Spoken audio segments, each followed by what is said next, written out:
here's one option for using your HoverCam 8 with your Zoom meetings to be able to kind of share notes with your students. So the HoverCam 8 right now, I've got it hooked up with an orange cord into a USB input. The devices have only one USB input that's on the side, but I have my mouse plugged into that, and I'm a mouse kind of girl, so that stays there. So I got this extra piece that allows for additional USB inputs.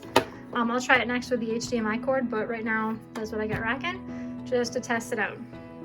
On the actual HoverCam in the settings area, I had to make sure that it was like selected to be USB. So if you're using the HDMI cord, you'd want that. If you're using USB cord, that's what you want to select. But if you're having trouble with your camera, double check that setting. Okay, so I have my Zoom meeting open, and down at the bottom where it says screen share, in the advanced settings, there's an option for content from a second camera. So I'm gonna go ahead and share. And then what that will do is pull, now like a significant portion of my screen is gonna be what's coming from the document camera.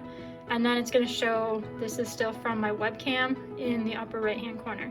Now, I'm not sure what this looks like with additional participants, but for right now, that's a pretty nice view of what's happening on your document camera that you're sharing with any Zoom participants. And then at the bottom, you can just stop your share to jump back just to your camera on your laptop. So that's one option, and we'll keep working on a few other ones. All right, so this time I switched to the HDMI cord. So I have the HDMI hooked up to both the camera and my computer.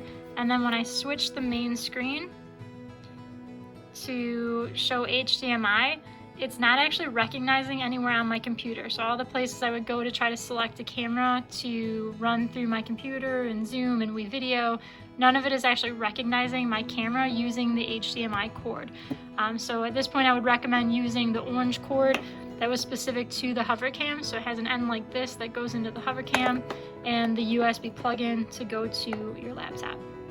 Another option for creating notes with your HoverCam is to go back to the orange cord, right? And we've selected USB from that top, kind of making sure that it's communicating to your computer through the USB cord. And then we came back to this camera app. So I went down to this window and selected camera. So you can just start typing it, or you can find it like here. And then it allowed, like, at first it went to my webcam, but then I had this option to switch the camera. First time it came up all black, so I just kind of switched it back and forth until it actually picked up the HoverCam. And then now I'm kind of viewing full screen, and it allows you to take photos or to actually record video straight from this app on your device. So I could go through, do all my notes and whatever else while I'm recording that video, and then be able to share it out with students. So that's another way that you can use your document camera with your laptop. So another option for using your document camera to record video notes, when you're in WeVideo, so open WeVideo, and I can hit record, and then I can choose webcam. And when I go to next, it'll bring up this screen, and I can actually choose which camera I want to use. So if I switch to the HoverCam Ultra 8, now it's going to record from what's happening here. And then this is nice because it'll drop it right into the video editing program. So you can edit your notes and add other like information to it as it's being recorded. And so then you would just hit start recording, and then you would have that video clip in there for editing purposes. Another option for using your document camera with your laptop is to use OBS. So I just opened this little window guy here, and I just typed in OBS, and this is already on your laptop. So I just like click that open. And you might have to go through kind of a menu, then you're gonna get to this screen. So then if we scroll in here a little bit, we can add, and I wanna go to video capture device and hit OK. So this is a source of information, and it defaults to your webcam, but you can choose the HoverCam 8 as the camera and then click OK. And so then now it'll give you kind of that screen, and you can resize it if you want and kind of mess around with it.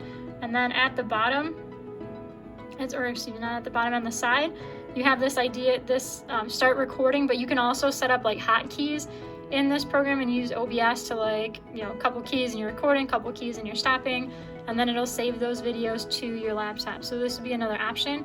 You can also add, let's say I wanted to also video capture, and this time I do want my webcam as well. You can say okay, and then make that one smaller, and then now you could do kind of like a picture-in-picture thing where they're seeing you and looking at what's happening with your document camera. So you can kind of mess around with that, figure out how you want it all set up, and then you can just start recording, stop recording. But this is, you know, if you really want to customize what that look is gonna be for your students, then try OBS, which is on your laptops. So this is the Epson document camera that some teachers were using in their classrooms. It's a little bit older, but it still functions. So I just have it again plugged in with the USB cord, and I'm able to select this as a camera in multiple programs on my laptop. So whether that's WeVideo or the camera or OBS, this becomes an option once it's plugged into the laptop. And the final type of document camera that I have available to test out at home is the IPEVO Ziggi.